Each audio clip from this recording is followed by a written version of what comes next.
If you want to change the world, start off by making your bed. If you make your bed every morning, you will have accomplished the first task of the day.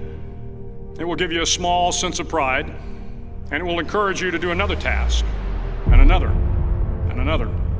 And by the end of the day, that one task completed will have turned into many tasks completed. Making your bed will also reinforce the fact that the little things in life matter. If you can't do the little things right, you'll never be able to do the big things right. And if by chance you have a miserable day, you will come home to a bed that is made, that you made. And a made bed gives you encouragement that tomorrow will be better. To pass SEAL training, there are a series of long swims that must be completed.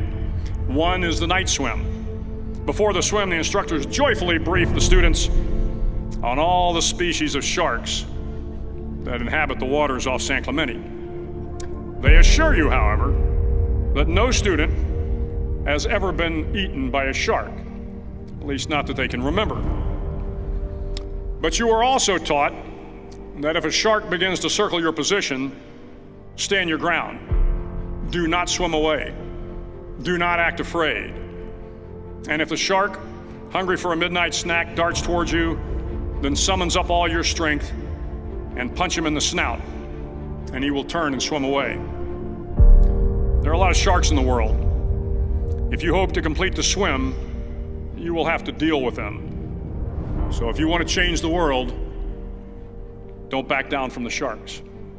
Over a few weeks of difficult training, my SEAL class, which started with 150 men, was down to just 42.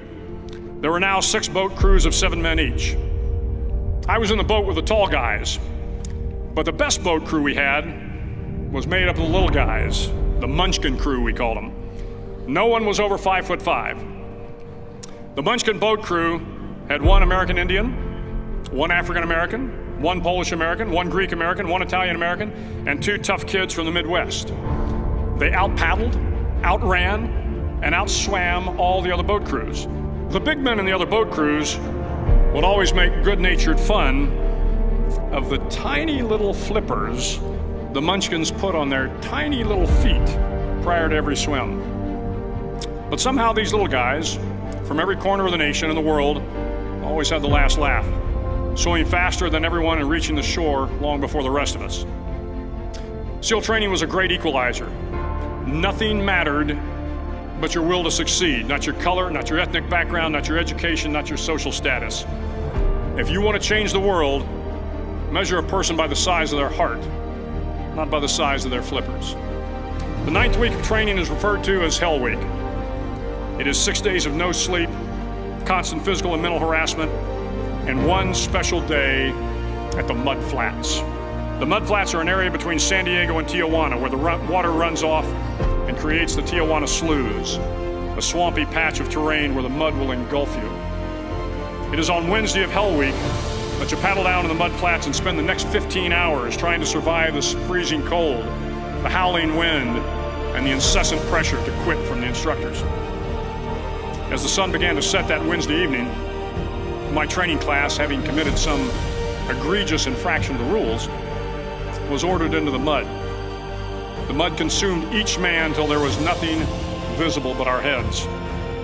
The instructors told us we could leave the mud if only 5 men would quit.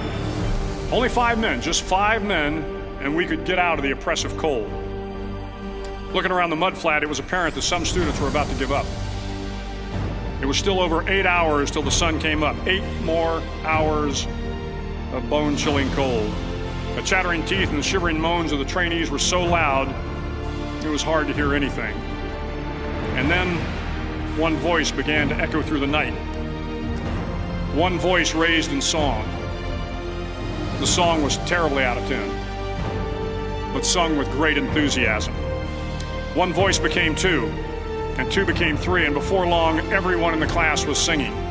The instructors threatened us with more time in the mud if we kept up the singing, but the singing persisted, and somehow the mud seemed a little warmer, and the wind a little tamer, and the dawn not so far away.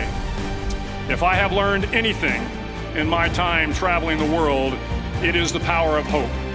The power of one person, a Washington, a Lincoln, King, Mandela, and even a young girl from Pakistan, Malala. One person can change the world by giving people hope. So if you want to change the world, start each day with a task completed. Find someone to help you through life. Respect everyone. Know that life is not fair and that you will fail often. But if you take some risks, step up when the times are the toughest, face down the bullies, lift up the downtrodden, and never ever give up.